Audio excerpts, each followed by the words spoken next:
Naqi stage علماء ذوی احترام، علماء دین ملت، طلباء علوم نبوت، حاضرین باوقار، السلام علیکم ورحمۃ اللہ تعالی وبرکاتہ۔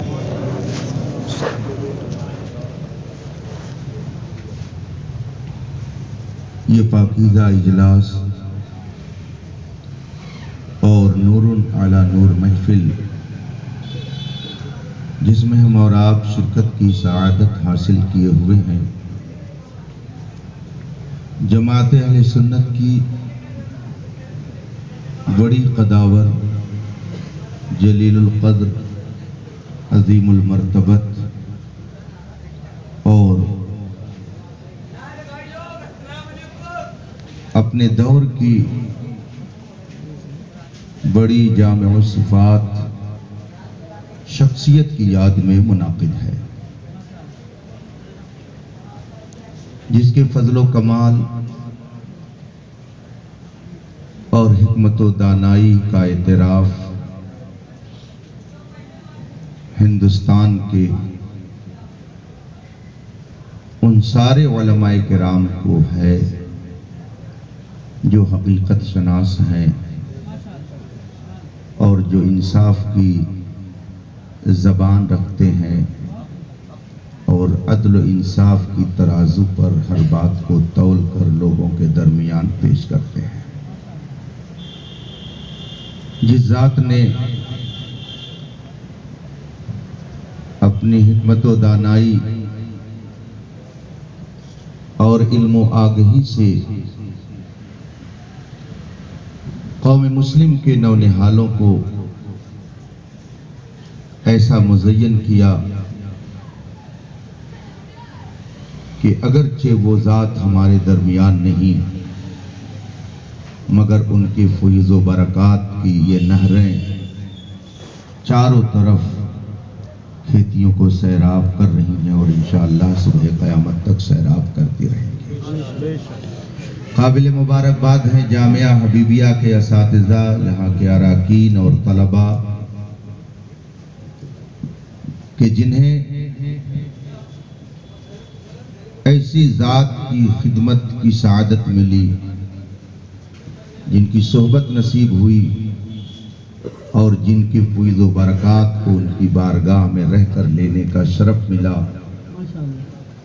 اور آج گرچہ وہ ہمارے درمیان بظاہر نہ رہے، مگر دیکھا جائے تو جامعہ حبیبیہ کے در و دیوار ان کے وجود کا پتہ دے رہے ہیں۔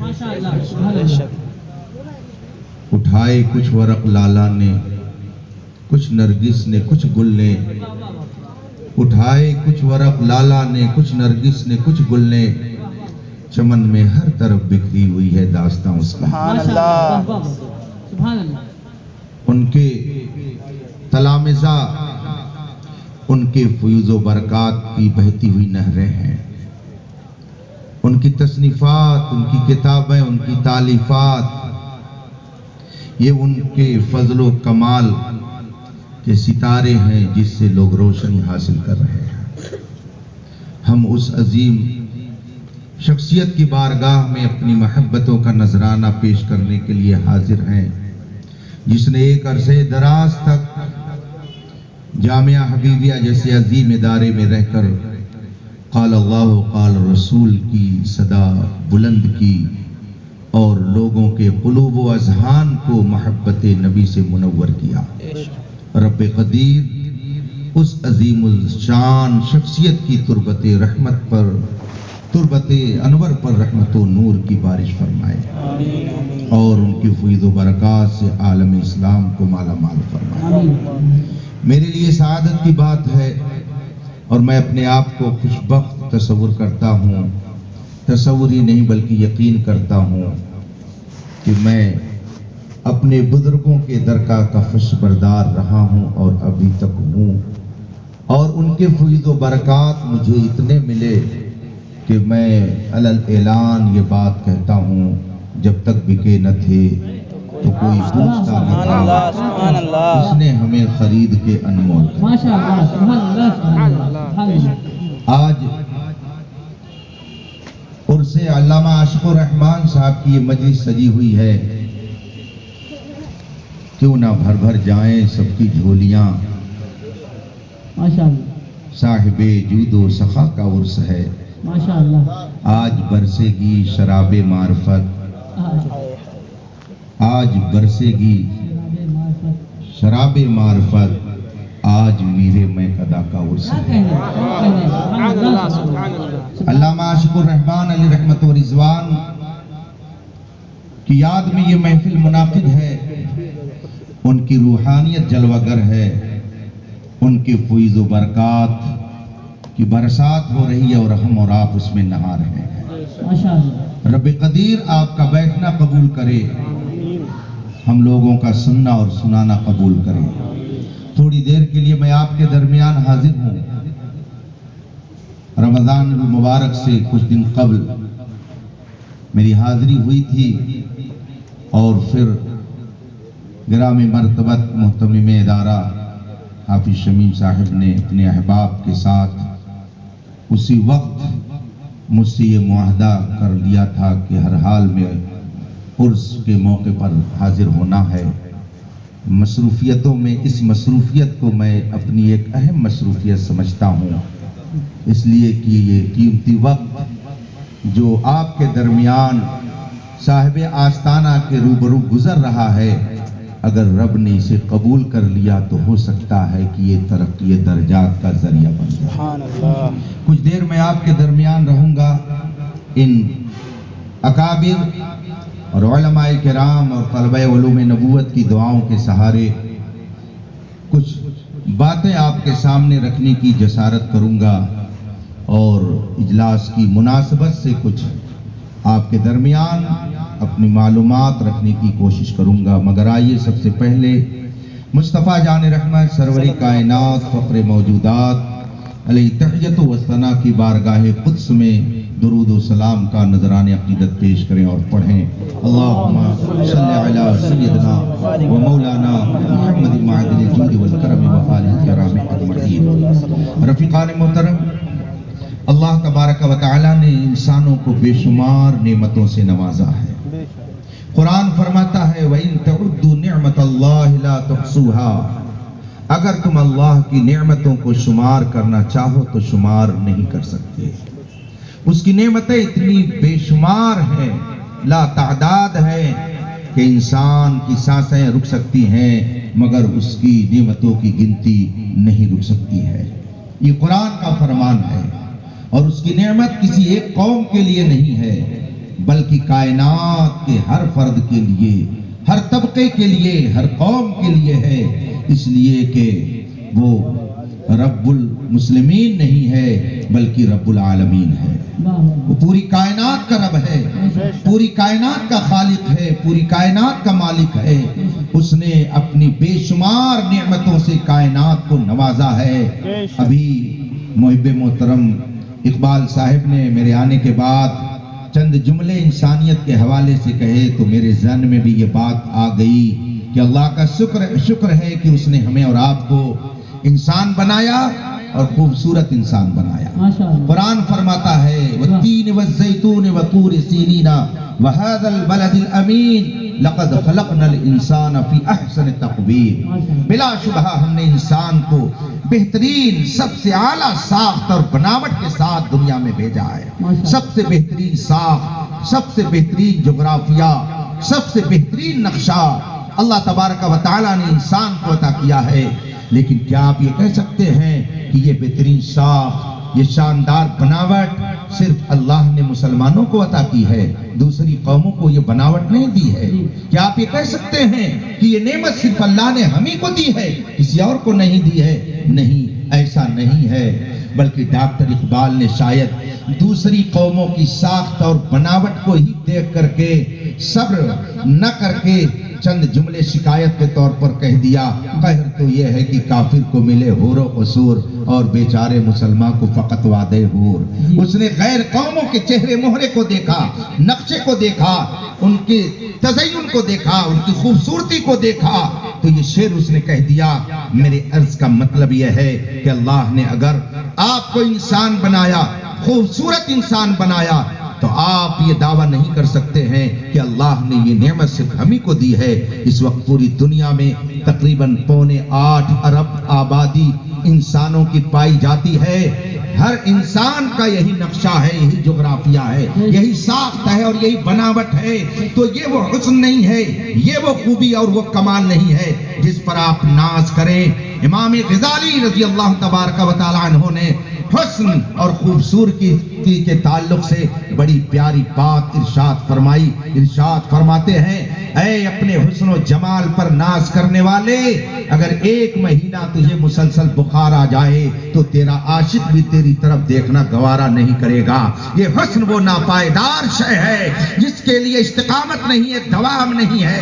وہ چیز تلاش جس میں دوام ہو، جس میں بقا ہو، جس میں استمرار ہو، جو یہاں بھی باقی رہے اور وہاں بھی باقی رہے۔ یہ نعمت جو اللہ نے تجھے دی ہے، یہ تو ہر قوم کو اس نے بخشی ہے، مگر 8.25 ارب آبادی میں صرف اور صرف اہل سنت و جماعت کا وہ عظیم طبقہ ہے کہ اللہ نے جو نعمتیں اس کو عطا کی ہیں دنیا کی کسی قوم کو نہیں عطا کی ہے۔ آپ مجھے بتائیے، پوری دنیا کے اندر جتنے انسان پائے جاتے ہیں، جتنے طبقے پائے جاتے ہیں، جتنی قومیں پائی جاتی ہیں، ہر قوم میں doctor, master, engineer, professor, lawyer, نہ جانے کیا کیا آپ کو ملیں گے، بلکہ کلمہ پڑھنے والے اور دیگر طبقوں کا آپ تجزیہ کر ڈالیے، ان کا سروے کر ڈالیے، تو ان میں بھی ایک کثیر تعداد میں ان سارے لوگوں کو آپ پا جائیں گے، مگر جماعت اہل سنت وہ خوش نصیب طبقہ ہے کہ رب قدیر نے اسے جو نعمتیں دی وہ کسی قوم کو عطا نہیں کی۔ پوری دنیا میں ڈاکٹر، انجینئر، ماسٹر، پروفیسر پائے جاتے ہیں، رب قدیر نے ہر قوم کو یہ سارے افراد دیے، مگر غوث اعظم دیا تو صرف ہم سنیوں کو عطا کیا۔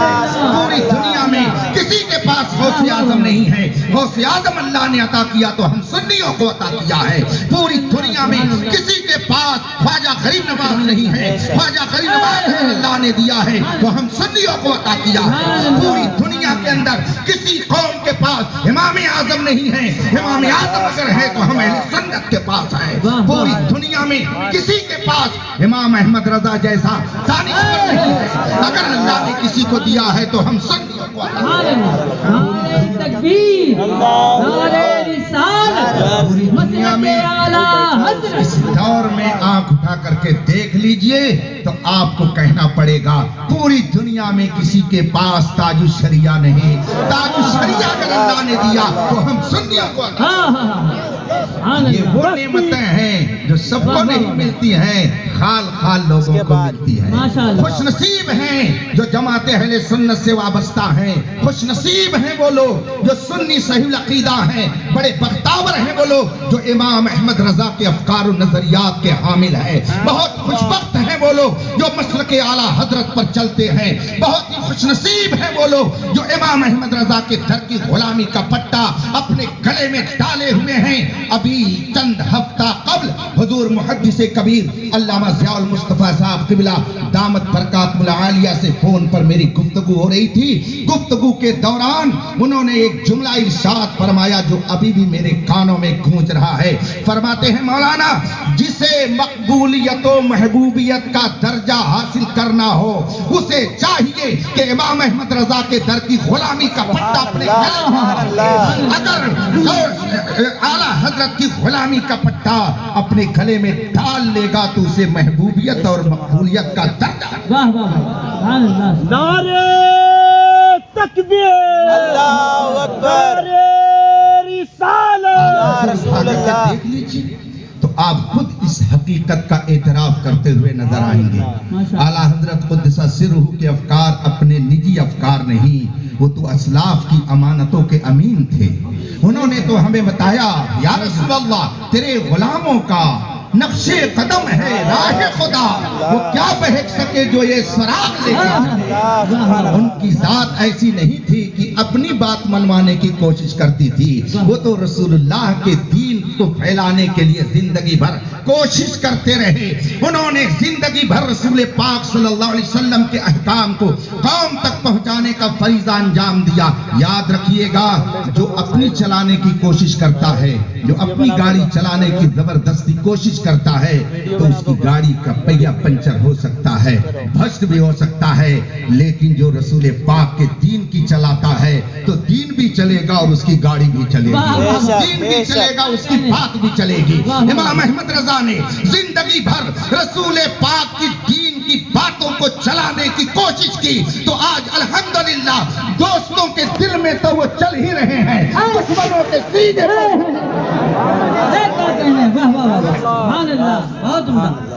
اپنوں کے لیے وہ ریشم سے بھی زیادہ نرم ہیں، اپنوں کے لیے وہ ریشم سے بھی زیادہ نرم ہیں، اور اعدائے دین کے لیے فولاد سے بھی زیادہ نرم ہیں۔ اگر اہل ایمان کی بات آتی ہے تو رسول پاک کی بارگاہ میں عرض کرتے ہیں، یا رسول اللہ کر دو عدو کو تباہ، حاسدوں کو روبراہ، اہل ولا کا بھلا تم پہ کرو رو۔ اور جب دشمنوں کی بات آتی ہے تو کہتے ہیں کل کے رضا ہے خنجرے خونخوار برفبار، اعداء سے کہہ دو خیر منائے نہ شر کریں۔ سبحان اللہ سبحان اللہ۔ اعلیٰ حضرت نے اپنی پوری زندگی الہی کلمت اللہ کے لیے وقف کر دی تھی۔ اعلیٰ حضرت کا ذکر آ ہی جاتا ہے، یہ اور بات ہے کہ کوئی مجبور ہو کر لیتا ہے، کوئی مسرور ہو کر لیتا ہے۔ سبحان اللہ سبحان ہم لوگ اللہ۔ خوش نصیب ہیں کہ ہم مجبور ہو کر نہیں لیتے ہیں، مسرور ہو کر لیتے ہیں۔ شاعر اقبال صاحب کے اس شعر نے کافی شہرت حاصل کی، اور اسی شعر کے ذریعہ شاعر نے بھی کافی شہرت حاصل کی۔ رضا سے جلو گے تو جل جاؤ گے تم، اور رضا سے ملو گے تو کھل جاؤ گے تم۔ آج بھی ہماری نظریں دیکھ رہی ہیں کہ جو رضا سے ملے ہوئے ہیں وہ کھلے ہوئے ہیں، اور جو رضا سے کٹے ہوئے ہیں وہ قوم سے کٹے ہوئے ہیں۔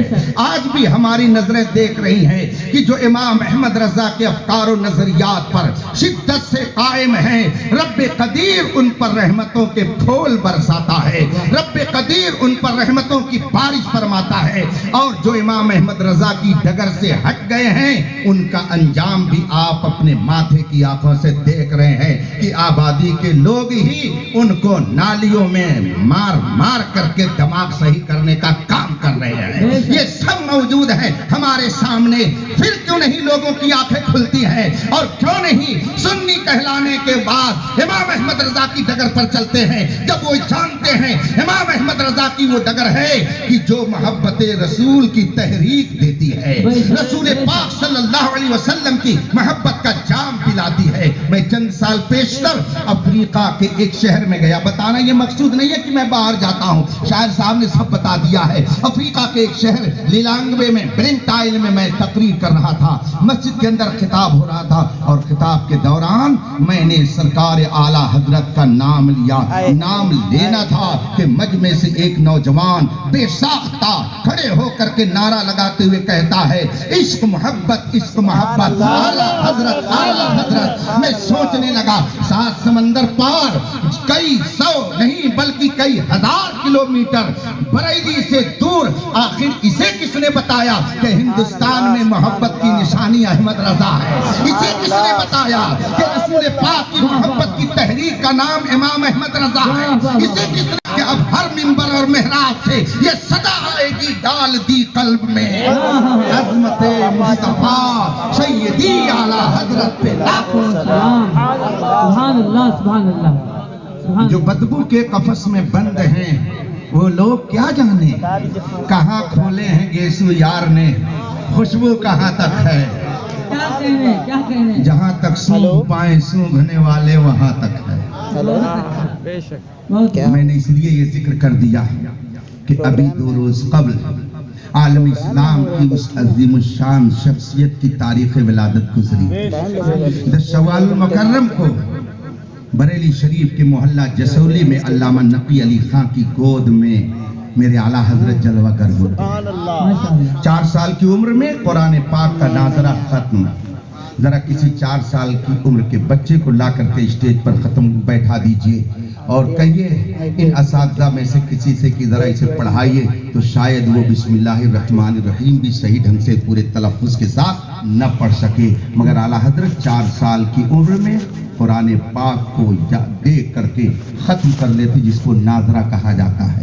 اور جب 6 سال کی عمر ہوئی تو آپ نے میلاد النبی کے عنوان پر شاندار تقریر فرمائی. اور جب 8 سال کی عمر ہو گئی تو ہدایت النحو کی عربی میں شرح لکھ ڈالی. شاید آپ نہ سمجھ پائیں کہ ہدایت النحو کس بلا کا نام ہے، یہ علماء جانتے ہیں. اسی لیے کبھی کبھی میں کہتا ہوں بندر کیا جانے ادرک کا مزہ کیا ہوتا ہے. نہ محبت کو سمجھنا ہے تو نہ سے خود محبت کر، کنارے سے کبھی اندازے طوفان نہیں ہوتا. کسی شخصیت کو سمجھنا ہے تو اس کے قریب جاؤ، تب سمجھ میں آئے گا کہ یہ شخصیت کیسی ہے. میں جب دور سے سنتا تھا علامہ وحید الزمان کو تو کہتے تھے لوگ بڑے سخت مزاج ہیں، بہت ہی شدت ان کے اندر پائی جاتی ہے. مگر میں بڑے اعتماد سے یہ کہہ رہا ہوں کہ میرے علامہ عاشق الرحمان قرآن کریم کی آیت کریمہ اشداء علی الکفار رحماء بینہم کی مکمل تطبیق زمانے میں اس معیار پر اترنے والی اگر کوئی شخصیت اس ہندوستان میں پائی جاتی تھی تو سر فہرست علامہ عاشق الرحمان.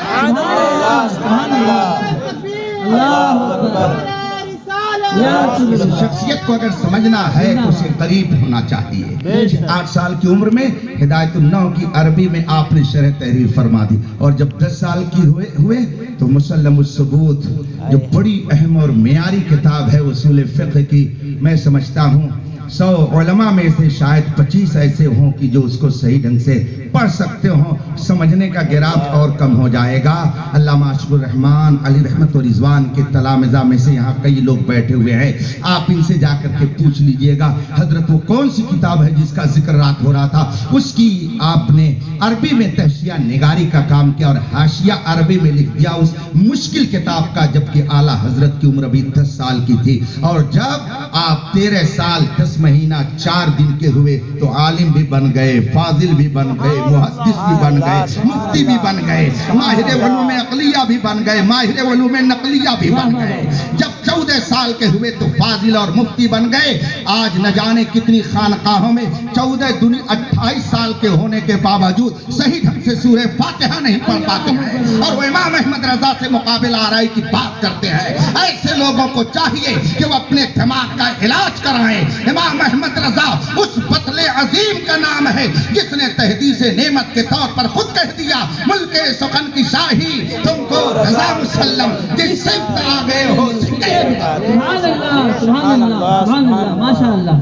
اس در انور پر بے شمار حضرات تشریف لے گئے. کیا کہیں، بہار سے علامہ ظفر الدین بہاری پہنچے واہ واہ. تو آئے تھے ظفر الدین بہاری بن کر کے، مگر چمک رہے ہیں ملک العلماء بن کیا کر. کہیں، مولانا امجد علی گھوسی سے گئے تھے مولانا امجد علی بن کر، آج دنیا میں چکمک رہے ہیں صدر الشریعہ بن کر. سید محمد صاحب کے چھوچا سے گئے تھے سید محمد صاحب بن کر کے، آج دنیا میں انہیں محدث اعظم ہند کہا. حجت الاسلام اس زمانے میں مولوی حامد رضا تھے، مگر نگاہ امام احمد رضا نے انہیں حجت الاسلام بنا دیا. سرکار مفتی اعظم ہند مصطفیٰ رضا مولانا کے نام سے جانے جاتے تھے، مگر نگاہ امام احمد رضا نے انہیں مفتی اعظم ہند بنا دیا. مولانا حشمت علی پیلی بھیتی مولانا حشمت علی کہے جاتے تھے، مگر نگاہ امام احمد رضا نے انہیں شیر بیش اہل سنت بنا دیا. جس طرف نگاہ کرم فرما دی لوگوں کے دل کی دنیا کو بدل دیا.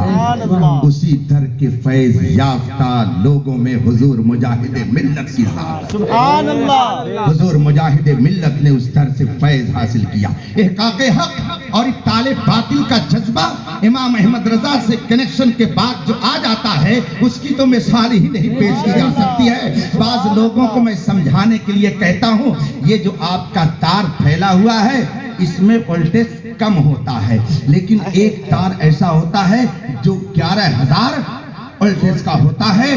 اس تار میں اگر کنیکشن کسی کا ہو جائے تو پھر سمجھ لیجئے کہ کتنی روشنی اس کو مل جائے گی. اگر وہ قابل برداشت ہوگا تو پھر اس کو روشنی ملے گی، ورنہ پھر کچھ اور ہی حال اس کا ہو جائے گا. تو ہم اور آپ جب اپنے دل کا جائزہ لیں گے تو پتہ چلے گا کہ ہم لوگ ایک تار ہیں، مگر امام احمد رضا محبت رسول کے حوالے سے اس 11,000 وولٹیج کا نام ہے کہ جس پاور ہاؤس کا اور جس ٹرانسفارمر کا اس سے تعلق ہو گیا وہ خود اپنی جگہ پر ایک پاور ہاؤس بن گیا۔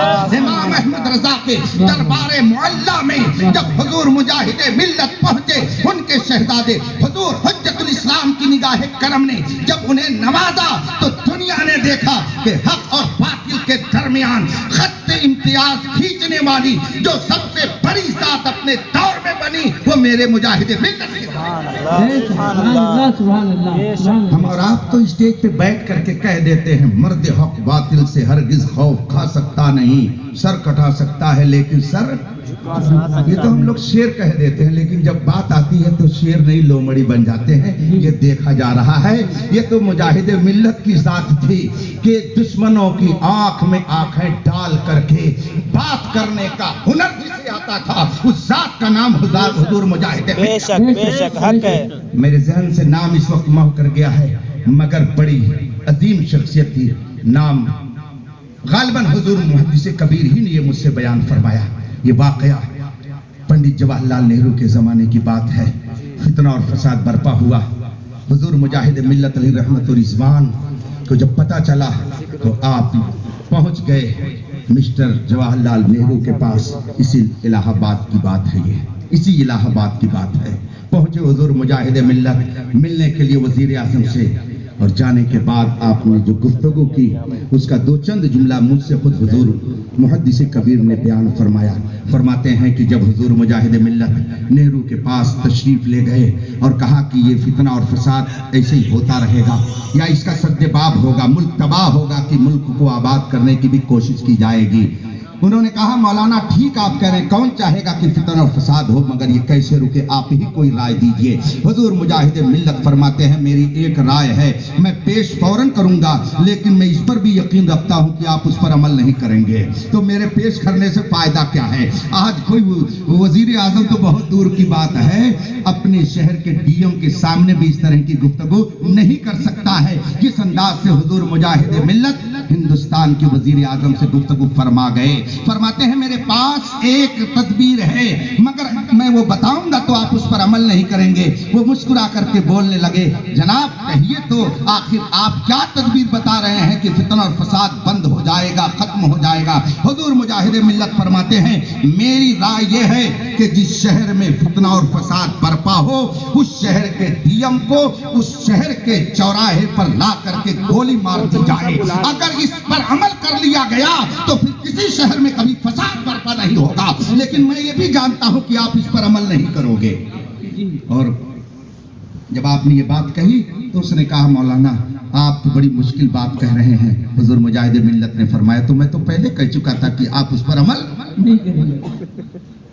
حضور مجاہد ملت کی وہ ذات تھی جن کی آغوش تربیت میں وہ ذات پلی جو وحید الزمان کہتے ہیں۔ وحید الزمان سب لوگ بول رہے ہیں لیکن وحید الزمان کا معنی کیا ہوتا ہے؟ صحیح اس کا مصداق کون ہے؟ یہ معنی فٹ کیسے ان پر ہو رہا ہے؟ علماء انہیں وحید الزمان کہتے کیوں ہیں؟ اس پہ بھی اگر آپ غور کریں گے تو بہت کچھ آپ کو معلومات میں اضافہ کے لیے سامان مل جائے گا۔ ہم اور آپ علامہ وحید الزمان علامہ عاشق الرحمان کہتے ہیں۔ علامہ کا معنی تو سب جانتے ہیں، اس لیے کہ آج کل اگر کسی معمولی سے معمولی مولوی کو بھی آپ نے اناؤنسری میں علامہ نہیں کہا تو پھر سمجھ لیجئے نقیب اجلاس کی خیریت نہیں ہے۔ اور مولوی صاحب تو جانے دیجئے، اب تو شاعر صاحب بھی اگر مشہور ہو گئے تو چاہتے مجھ کو بھی علامہ ہی کہا جائے۔ اس قدر لوگوں میں اس لفظ کو اپنانے کی دوڑ پڑی ہوئی ہے۔ آپ علماء کا مجمع دیکھ رہے ہیں، طلبہ بھی کثیر تعداد میں ہیں۔ ویسے بھی الہ آباد علم و فضل کا شہر کہلاتا ہے۔ علامہ کا معنی جانتے ہیں کیا ہوتا ہے؟ وہ شخص جو علوم نقلیہ اور علوم عقلیہ کا جامع ہو اسے علامہ کہا جاتا ہے۔ یہ علامہ کی تعریف آپ جا کر کے بڑی بڑی منطق و فلسفہ کی کتابوں میں دیکھ سکتے ہیں۔ اگر اسٹیج پر مولانا غلام جیلانی صاحب ہوں جو ارشد تلامذہ میں ہیں علامہ صاحب علیہ رحمہ کے ان سے کتاب لے کر کے آپ دیکھ لیجئے گا، علامہ کی یہ تعریف کی گئی ہے۔ علامہ اسے کہا جاتا ہے جو علوم نقلیہ اور علوم عقلیہ کا جامع ہو۔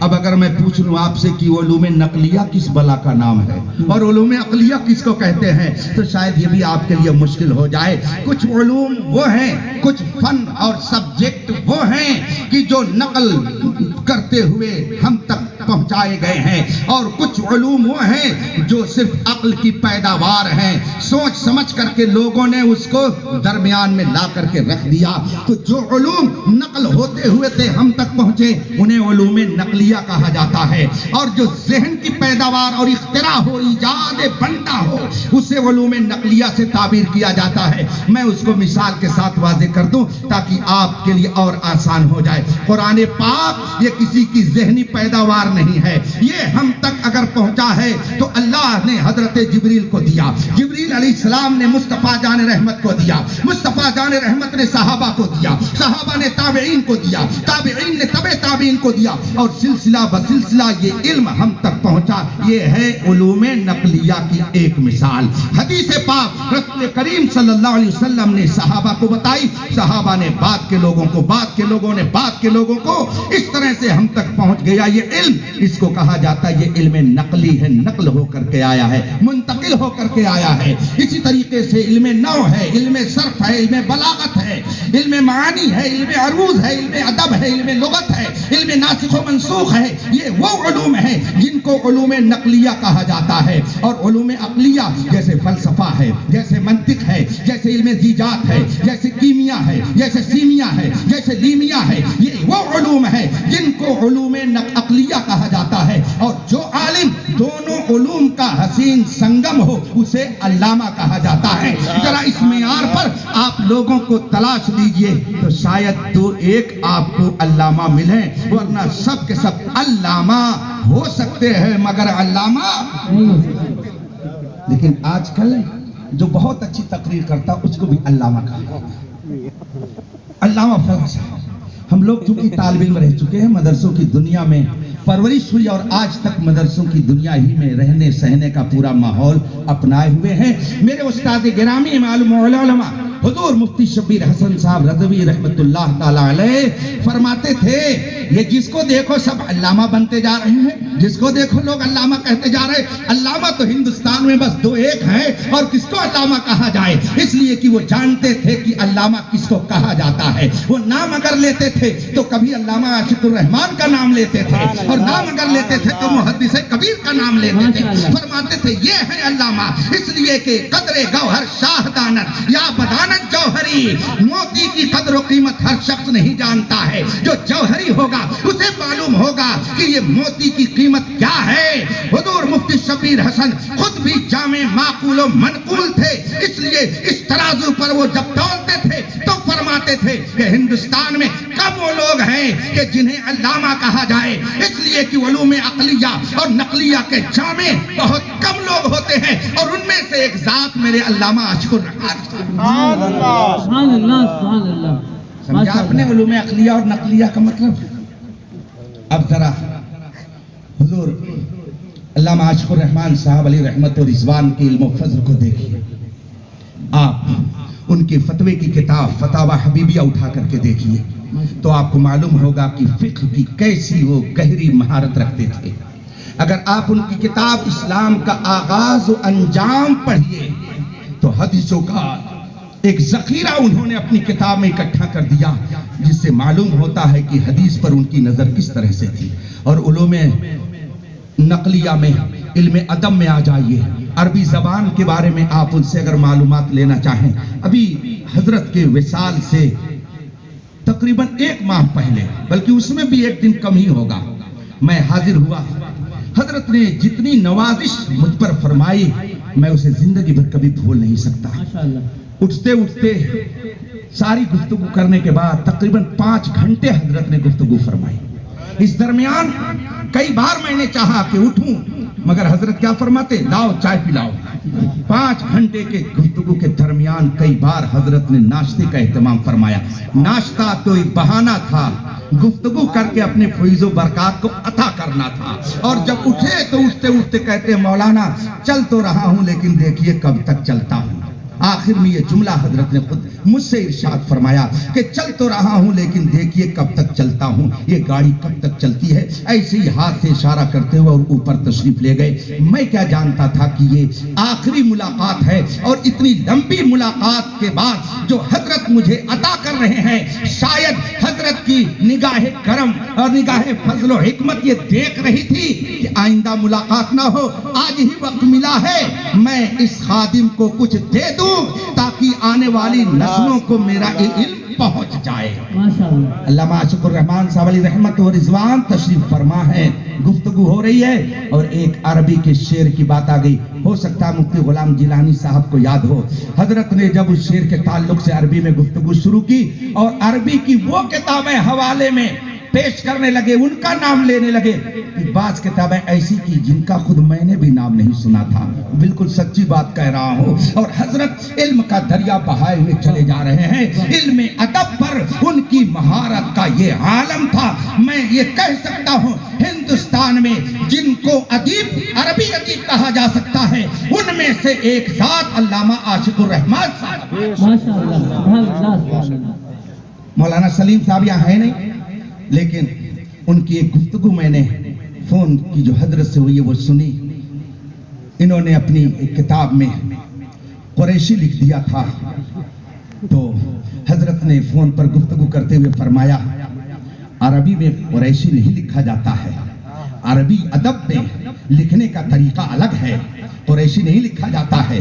رسول پاک صلی اللہ علیہ وآلہ وسلم کے لیے عربی میں جب یہ صفت لکھی جائے گی تو قریشی لکھی جائے گی. آپ اتنے بڑے عالم ہیں اور اتنا فرق نہیں آپ محسوس کر رہے ہیں. ٹیلی فون پر جو گفتگو ہوئی تھی انہوں نے تبرک کے طور پہ نشر کر دیا تو اسے میں نے بھی سنا. ایک ایک زبر اور زیر پر جس کی نظر ہو وہ دنیا کے زیر و زبر پر بھی نظر رکھتا تھا. اس کی نظر صرف جامعہ حبیبیہ کے اندر نہیں تھی, اس کی نظر پورے ہندوستان کے جغرافیے پر تھی. پورے ہندوستان پر وہ عقابی نظر رکھتا تھا, کتابوں پر نظر رکھتا تھا, منطق پر نظر رکھتا تھا, فلسفے پر نظر رکھتا تھا. وہ علوم و فنون کا ایک ایسا جامع تھا, ایک ایسا پیکر تھا کہ اب ان کے بعد بہت مشکل ہے کہ ایسی شخصیتیں آپ کو دیکھنے کو ملے.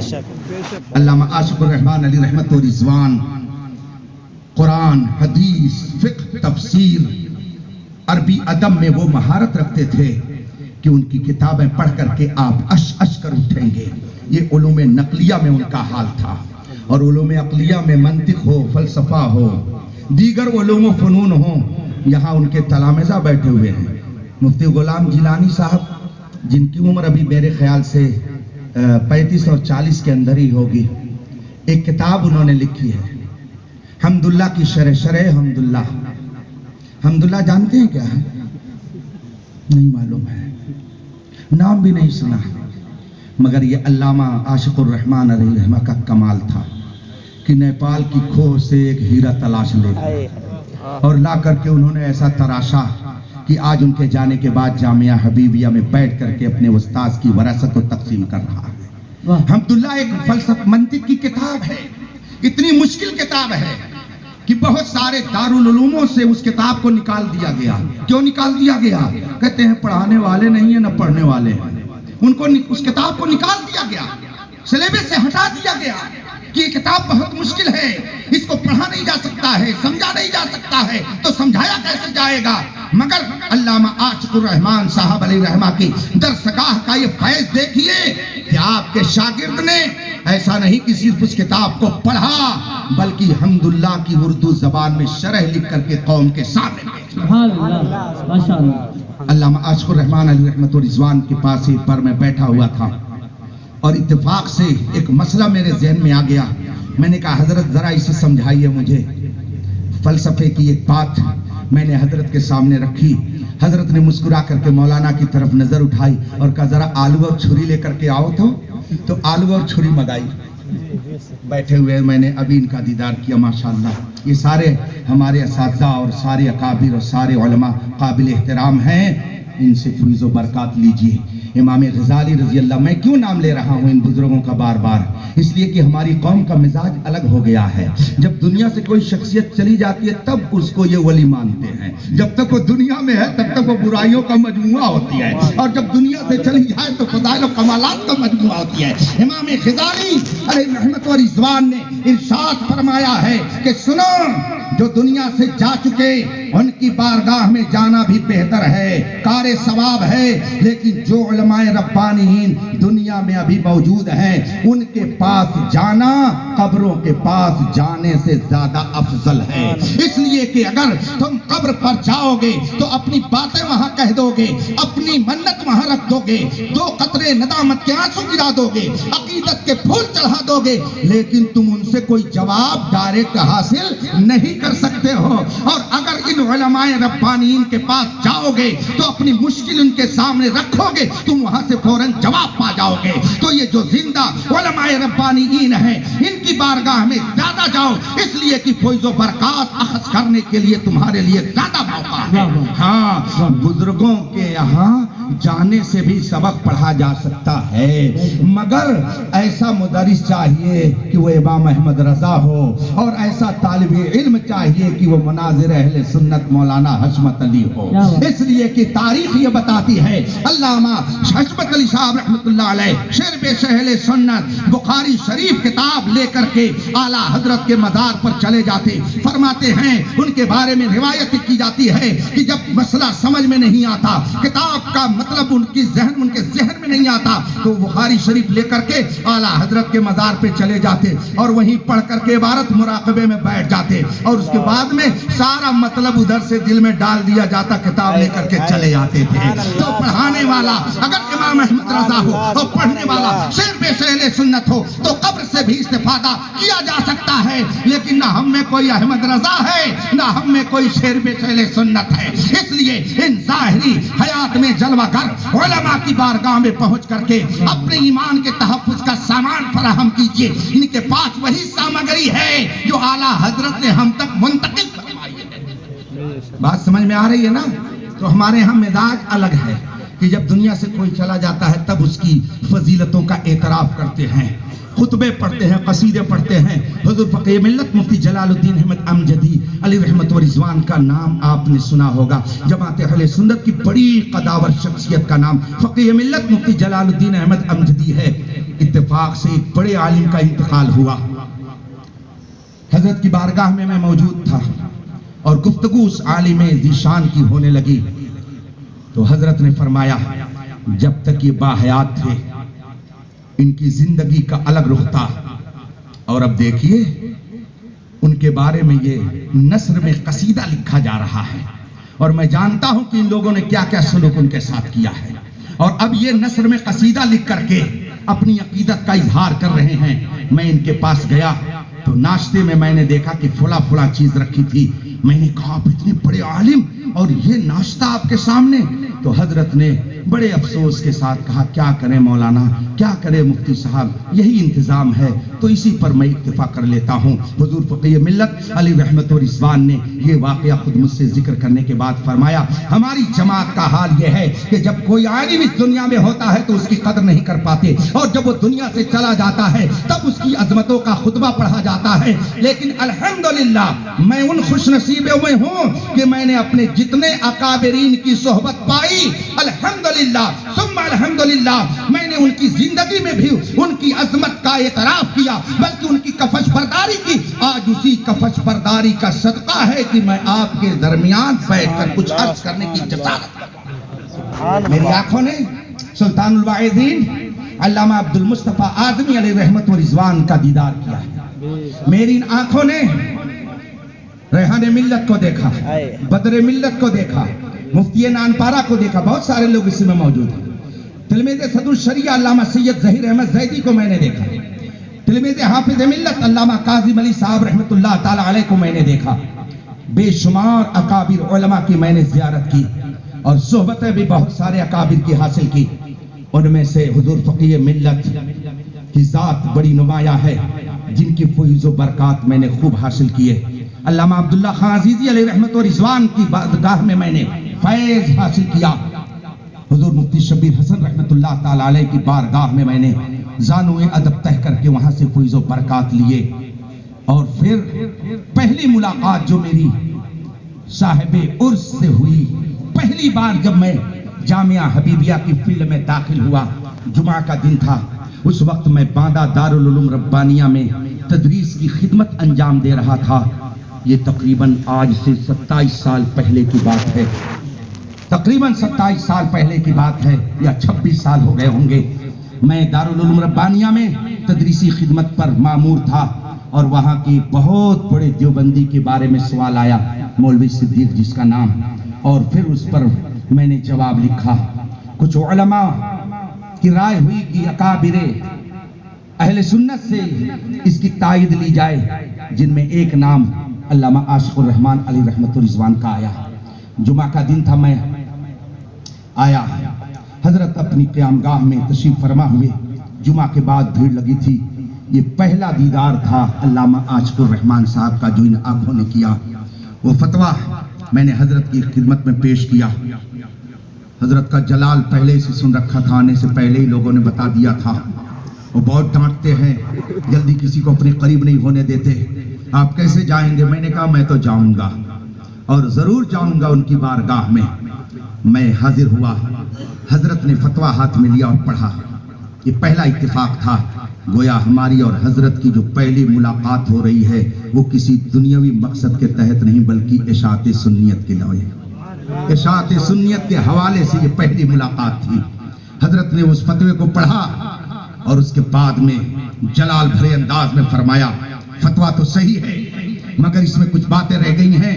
مولانا کس نے لکھا؟ بھیڑ لگی تھی، نام میرا اس میں لکھا ہوا تھا، اختر حسین قادری۔ کون ہے؟ میں نے کہا جی حضرت میں ہوں۔ آپ کیا کرتے ہیں؟ میں نے کہا حضرت میں دارالعلوم ربانیہ میں پڑھاتا ہوں اور کچھ لکھنے پڑھنے کا بھی کام کرتا ہوں۔ یہ سوال آیا، میں نے اس کا جواب لکھا۔ کہا ٹھیک ہے۔ نیچے سے اوپر تک حضرت نے مجھے دیکھا، فرمایا مگر اس میں یہ چیز رہ گئی ہے۔ میں نے کہا حضرت ارشاد فرما دے۔ تو اب کیا چیز رہ گئی تھی؟ ذرا اصول افتاء پر حضرت کی نظر کیسی تھی اسے آپ ملاحظہ فرمائیے۔ فرماتے ہیں کہ آپ نے لکھا تو آج کل لکھنے کا طریقہ کیا ہے کہ کسی ورق پر کوئی میٹر، کوئی مضمون اگر لکھا جاتا ہے تو دائیں بائیں حاشیہ چھوڑ دیا جاتا ہے، لیکن حضرت فرماتے ہیں فتوے میں یہ کام مت کیجئے گا، اس لیے کہ آج کل مستفتی بہت چالاک ہوتے ہیں، سوال کرنے والے بڑے ہوشیار ہیں، نہ جانے کتنے شاطر بھی ہوتے ہیں۔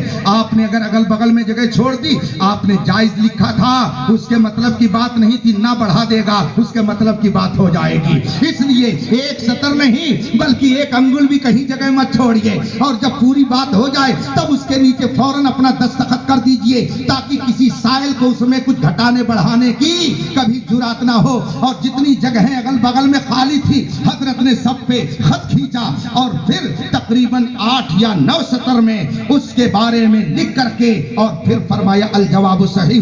گویا حضرت نے میرے فتوے کی تصدیق بھی کر دی، اور اسی کے ساتھ ساتھ فوراً ہی مجھے ایک اصول افتاء سے بھی آگاہ فرما دیا، اور آج تک کے لیے وہ میرے لیے ایک علمی سرمایہ ہو گیا کہ مستفتی چالاکی کرتا ہے اور وہ گھٹا بڑھا سکتا ہے۔ چنانچہ ایک بار بستی شہر سے ایک صاحب میرے یہاں فتویٰ لینے کے لیے دارالعلوم علیمیہ پہنچ گئے، میں نے ان کو جواب لکھ دیا، اور مجھے یاد تھی یہ بات کہ گھٹانے بڑھانے کا کام کر سکتے ہیں، مگر میں نے ایسا لکھا تھا کہ اس میں کہیں ان کو گنجائش نہیں ملتی۔ کئی مہینے کے بعد ایک صاحب وہ فتویٰ میرے پاس لے کر آئے اور فرمانے لگے حضرت یہ آپ نے فتویٰ لکھا ہے فلاں کے بارے میں۔ میں نے کہا فلاں کے بارے میں؟ مجھے تو نہیں معلوم ہے کس نام کے کسی آدمی کے بارے میں مجھ سے سوال کیا گیا۔ انہوں نے فوراً کاپی نکالی اور مجھے دے دیا، کہا حضرت دیکھیے یہ تو اب مستفتی نے کیا کیا تھا، جہاں میرا جواب ختم ہوتا ہے اب اس کے نیچے اس نے ایک سادہ ورق لگایا، اور اس کے بعد جس کے بارے میں وہ سوال کرنا چاہتا تھا اس کا نام لکھ کر کے لکھ دیا فلاں کے بارے میں مفتی علیمیہ کا یہ فتویٰ آ گیا ہے، لوگ اس پر عمل کریں،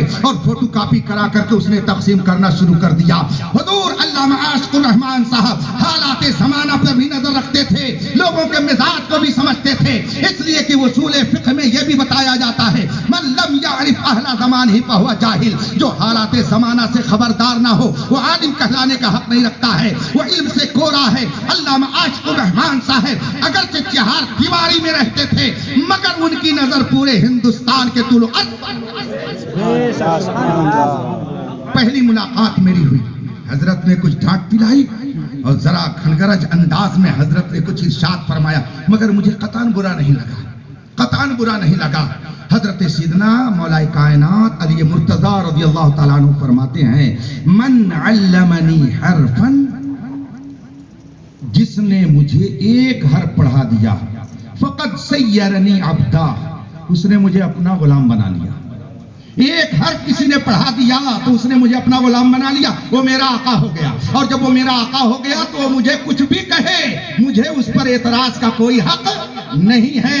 اس مزاج کے ساتھ میں اپنے اکابر کی بارگاہ میں آج بھی جاتا ہوں، کل بھی جاتا تھا۔ علامہ اشکر الرحمان صاحب علیہ رحمہ نے استفتاح ملاحظہ فرمایا، جواب پڑھا، تائید کر دی، اور میں خوشی خوشی لے کر کے باندھا گیا۔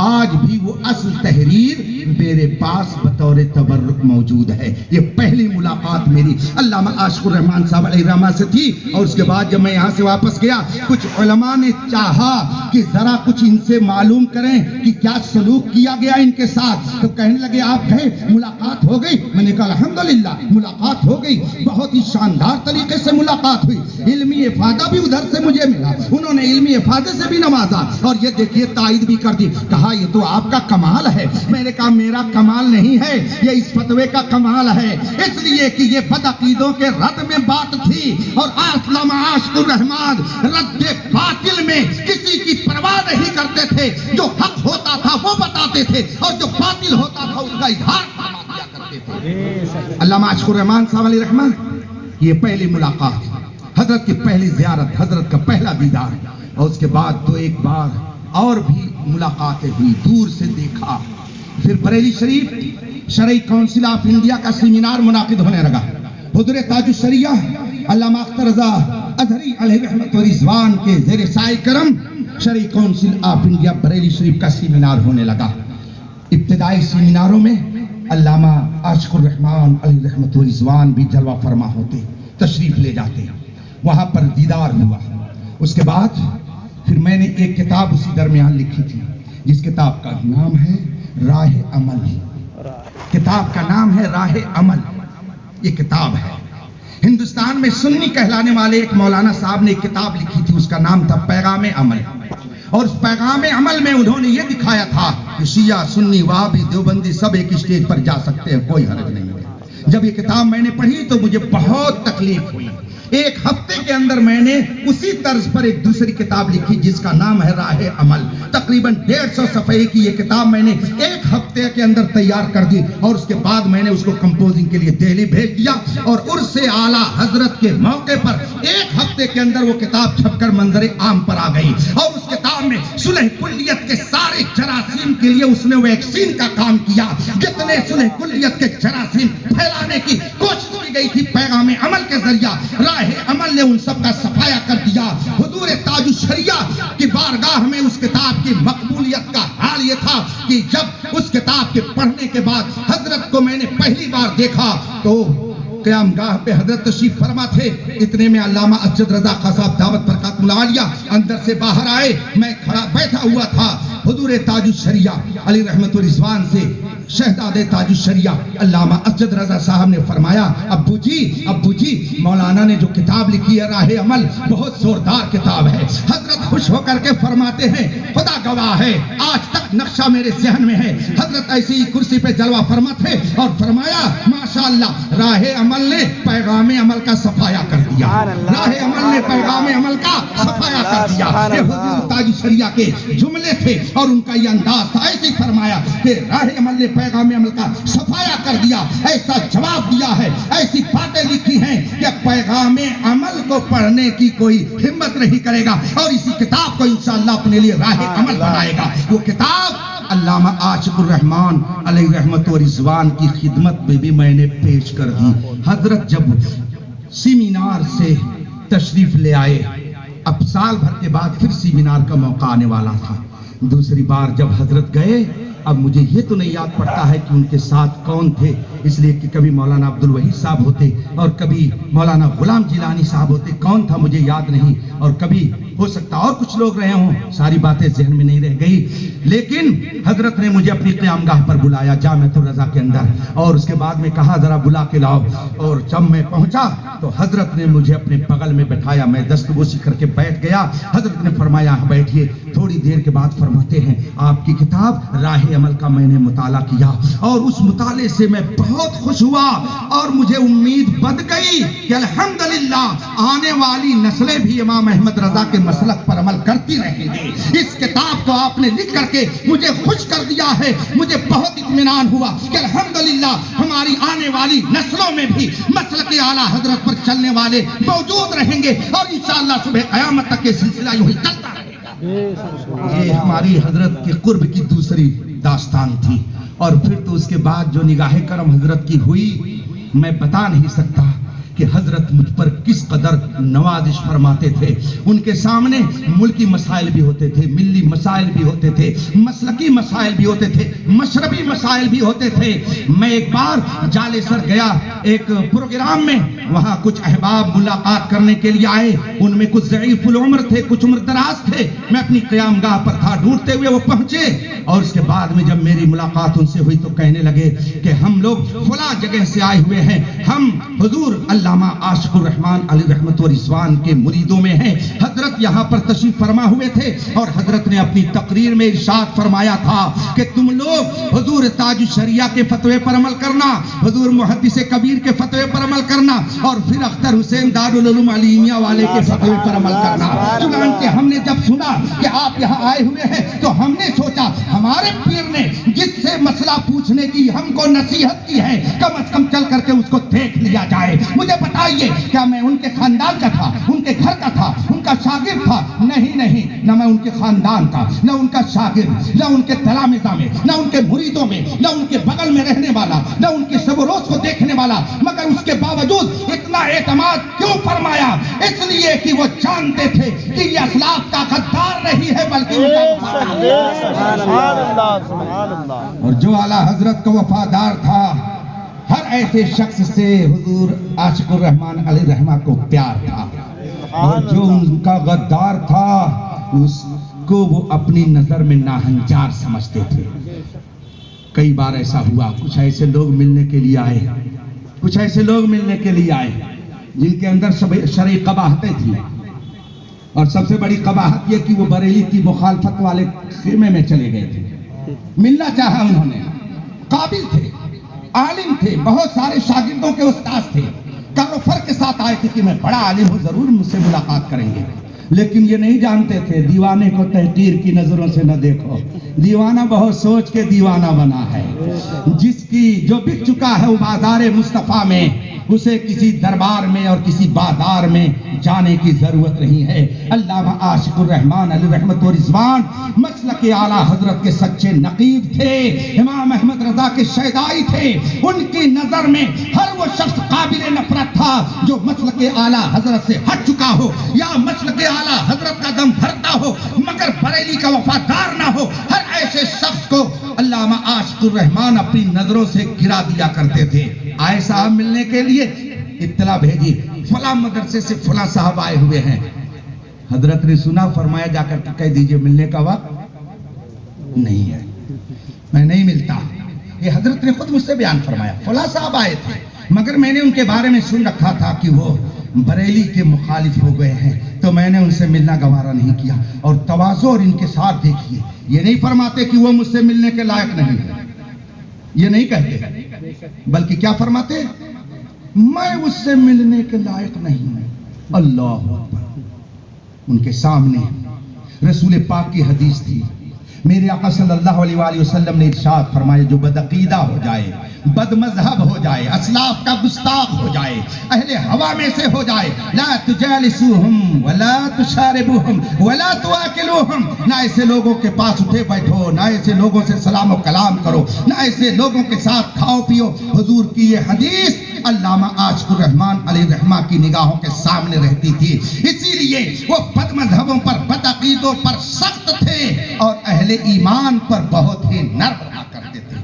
اگر نرم نہ ہوتے تو یہ شاگرد کی ایک کھیپ تیار ہوتی؟ تیاری نہیں ہوتی۔ یہ ان کے اراکین ان کا ساتھ دیتے، منیجر اور مدرسے کے اراکین کا کیا حال ہے اس وقت سب جانتے ہیں، مگر انتقال کے بعد سال بھر کے اندر ہی عقیدت مندوں نے باقاعدہ قبہ اور مزار تیار کر دیا۔ یہ بھی ایک علامہ عاشق الرحمان صاحب کی مقبولیت کی علامت ہے، ورنہ جو سلوک کیا جاتا ہے علماء کے ساتھ وہ سب پر ظاہر و باہر ہے۔ ان کو وحید الزمان کہا جاتا ہے۔ وحید الزمان کا مطلب کیا ہوتا ہے؟ اپنے زمانے میں منفرد، اپنے زمانے میں یکتا، اپنے زمانے میں بے مثال، اپنے زمانے میں اپنا آپ خود ہی جواب، کوئی اس کا جواب نہ ہو، اسے وحید الزمان کہا جاتا ہے۔ علم حدیث میں ہماری جماعت میں بڑے بڑے علماء تشریف فرما ہے، ابھی بھی ہیں، اور میری معلومات کے مطابق جماعت اہل سنت کی سب سے معمر شخصیت کا نام محدث کبیر علامہ ضیاء المصطفیٰ صاحب، ان سے زیادہ معمر اس وقت اپنی جماعت میں اس وقت میری معلومات میں کوئی نہیں، اور ان سے بڑا شیر بھی کوئی نہیں ہے۔ 90 سال کی عمر ہونے کے باوجود جوانوں سے زیادہ جب وہ بد مذہبوں کو للکارتے ہیں تو کہنا پڑتا ہے میں سگ ہوں عبید رضوی، غوث و رضا کا آگے سے میرے بھاگتے ہیں شیر ممر۔ یہ شان ہوتی ہے ان کی، دو چند رہ گئے ہیں۔ علم حدیث میں ان کا کوئی جواب نہیں، علم تفسیر اٹھا کر کے دیکھ لیجئے، منطق و فلسفہ دیکھ لیجئے، وہ علامہ ہے۔ علامہ عاشق الرحمان علیہ رحمت و رضوان کچھ ایسے علوم رکھتے تھے کہ یقیناً بہت کم لوگوں میں وہ علم پایا جاتا ہے۔ میں آج کل جو گورنمنٹ کی طرف سے ایک مسئلہ چل رہا مدارس کے لیے مشکل بنا ہوا ہے، اس کے تعلق سے حضرت کے سامنے بیٹھ کر کے جب گفتگو شروع کی گئی تو حضرت نے وہ سائنس کی کتاب اٹھاؤ، وہ لغت کی کتاب اٹھاؤ، وہ سائنس کی لغت ہے، وہ سنسکرت کی لغت ہے، وہ انگریزی کی لغت ہے، تلاشو اس کتاب میں، دیکھو اس کتاب میں یہ لکھا ہے، یہ لکھا ہے، یہ لکھا ہے۔ ایسے علمی جواہر مٹائے کہ عقل حیران رہ جاتی ہے۔ 7 زبانوں میں تو آپ سب لوگ جانتے ہیں کہ ماہر ہفت 7 زبانوں میں ماہر، تو آپ بتائیے آپ میں سے کون ہے 7 زبانوں میں ماہر؟ تو کم از کم ہم یہ تو کہہ ہی سکتے ہیں کہ پورے آپ کے شہر میں تو وہ منفرد المثال تھے ہی۔ تو جب وہ منفرد المثال آپ کے شہر میں تھے تو کسی کو ان کے شانہ بشانہ آ کے مقابلہ آرائی کی جرات نہیں کرنی چاہیے۔ اکابر کو اکابر ماننا چاہیے۔